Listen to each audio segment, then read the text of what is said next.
The IBF's annual convention is taking place this week. Heavyweight champion Anthony Joshua's promoter Eddie Hearn has applied for a special exemption for Anthony Joshua to be allowed to fight a rematch with Vladimir Klitschko, and the winner would have to face Kubrat Pulev.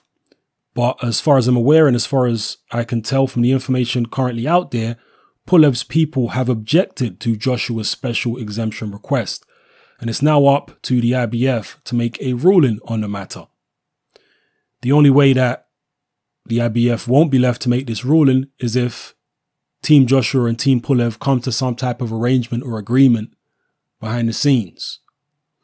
As I explained in the previous video, at least according to Eddie Hearn, the reason why Tyson Fury was stripped and wasn't given the opportunity to apply for a special exemption and not have to face his mandatory after he beat Klitschko is because, again, according to Hearn, under the IBF rules, when you have a mandatory, either party, the champion or the mandatory challenger, can call for immediate purse bids once the fight has been ordered.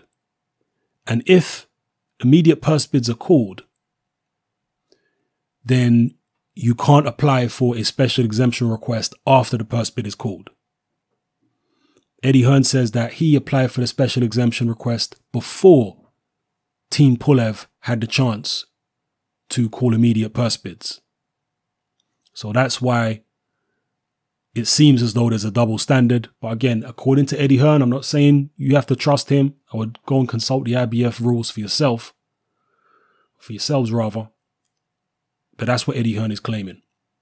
So all will be decided hopefully this week. We'll find out whether Joshua is going to get this special exemption request. I mean, we still don't know whether Klitschko is actually going to take the rematch. The rumblings from his camp are apparently that he will, but nothing is set in stone yet. Nothing has been signed. I would prefer to see Anthony Joshua fight Pulev first. If he does fight Pulev first, then the time will have elapsed and Klitschko may lose his right to actually have the rematch with Joshua. In that case, it will be down to Joshua to give Klitschko a voluntary crack at his titles. And in which case, Joshua would probably want a larger split because of the fact that he's not obligated to fight Klitschko again. So, I don't know. The reason why I want to see Joshua fight Pulev first is because I want to see him actually face his mandatories and not get any type of special treatment.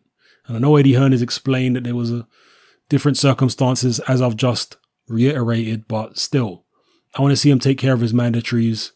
I want to see him fight Luis Ortiz. It looks as though the WBA are not as bullish as the IBF when it comes to enforcing their mandatories, and Luis Ortiz is going to have to wait it out.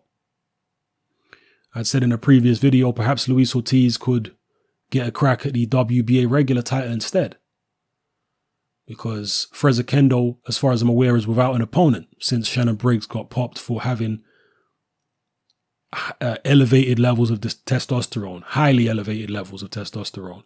There has been some talk of BJ Flores stepping in for Shannon Briggs instead, but that would be terrible. I'd rather Luis Ortiz did it. Anyway, let me know what you think about everything I've talked about in this video, people. It's happening. I'm out.